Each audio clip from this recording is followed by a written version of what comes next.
Well, we've been having a little trouble with some of the vehicles lately. Luckily, it's nothing too big that we can't take care of, but my wife's 4Runner, a little plastic door light broke on it, and then the old Duramax here, the blinker stopped working. So I'm gonna cut to the chase so you guys know if this is the video for you or not. So specifically, the issue that I'm having with this pickup is whenever I turn on my left blinker or turn signal, it doesn't blink. It'll either just stay solid or it doesn't turn on at all. So I can show you guys what that looks like.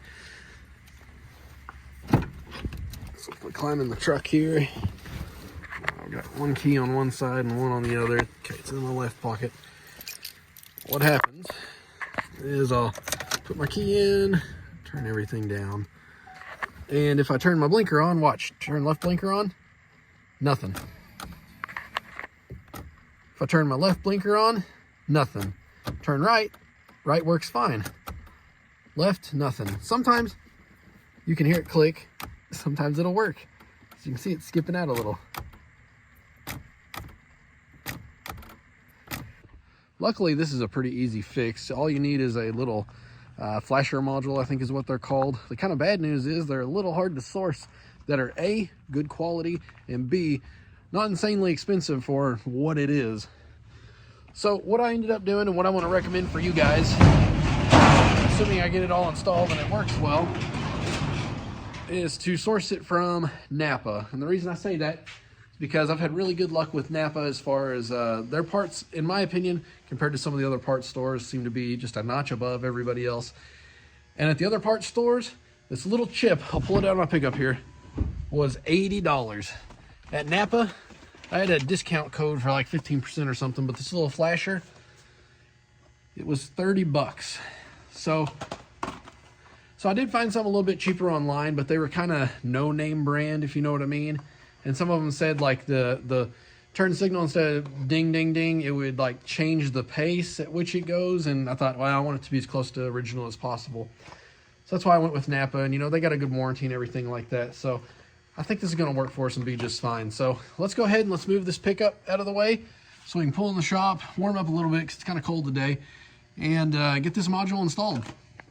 So to save you guys some trouble, I'm going to tear this apart and I'll let you know exactly where it is. But my understanding, after listening around and looking around, it sounds like it's coming from, and what I've concluded from research on the internet as well, it sounds like it's coming from right in this area here. So that means we're going to have to take this dash piece off and this bottom component as well, which luckily is pretty easy on these Chevy pickups. So all I'm going to do is put the steering wheel down, grab on top corner over here.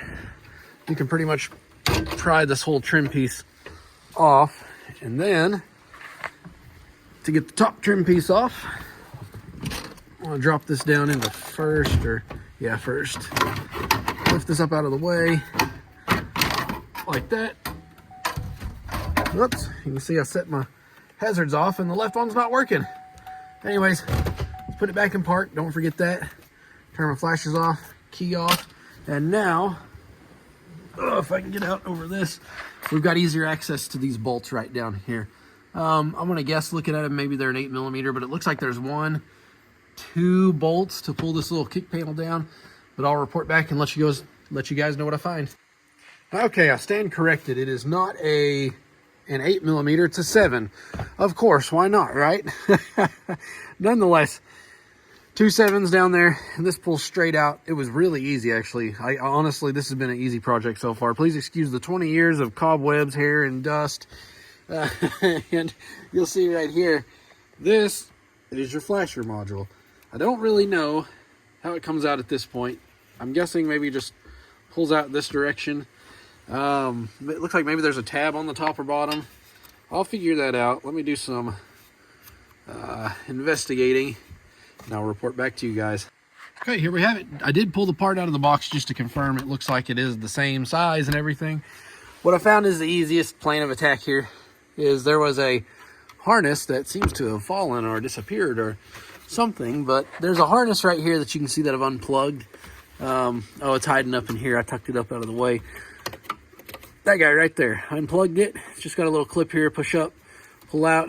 That gave me a little bit of wiggle room where I get my thumb on the top and the bottom of this to wiggle it back and forth. And now you can see where it's dark right in here. I've got enough room where I can get a screwdriver.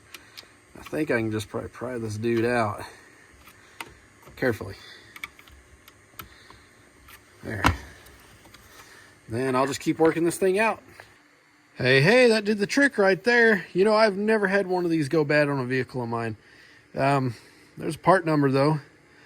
Hopefully it's, I can see it says it's with optional trailering or something. I don't know if this going to be the same across all modules or not, but let's just look and see the pins.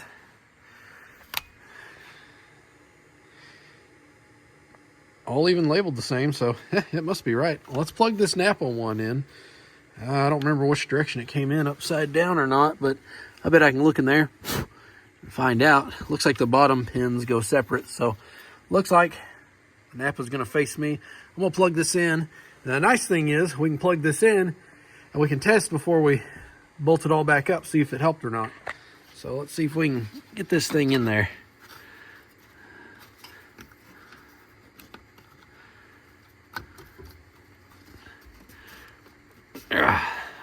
Plugging it in may be the next trick. Well, good deal. That worked just like I was hoping it would. Just kind of pried it out of there, and I accidentally messed up the new casing prying putting it in, so I swapped it out with the old one. So now everybody will think that's an OEM GM part I got in there, right?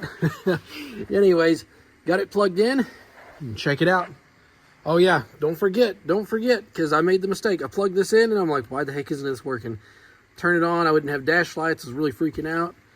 Forgot to plug that in. Make sure you plug this in. As you can see, I've got dash lights, and check this out. We're flashing, normal pace. The component itself sounds a little bit different, but I ain't that worried about it. That's just being nitpicky. You can see we're working as intended. Both sides. Oh, you guys like this if you haven't seen it before. I got the boost tow mirrors with the sequential turn there. And yeah, everything's working just as it should. Good deal. You can see, I can see I got lights back there already. Good, very happy with that. All right, let's just button her back up. Well, in fixing this, if it's not one thing, it's another, right? Luckily, my issues are minor. I noticed that my little bulb, the side marker here, is burnt out. So I'm gonna throw a new bulb in that while I'm at it. I'm not gonna video that today. That's a pretty easy process. But guys, I just want to make this video to share with you because whenever I had this issue, it was tough for me to find some good information online about exactly where this was and honestly how easy it is to change out. This is something that even if you're not mechanically inclined, if you got a 7mm socket and a screwdriver, you can do this job. Don't take it to somebody and spend a couple $100 whenever you can do it yourself for 20, 30 bucks, maybe 40 if you're looking really high somewhere. This is an easy job and it'll save you a lot of money doing it yourself. So I want to share this video with everyone. All right, guys, stay tuned. We'll repair that light on my wife's 4Runner. If you guys want to watch that one, I'll make a video about it. And once again, it's about a $20 part, OEM Toyota. So this is a genuine part. You know it's going to work right. It's going to fit good and everything like that. And it's just going to work. And 20 bucks, we're going to do it ourselves. Real easy job. So, all right, guys, until the next video, take care.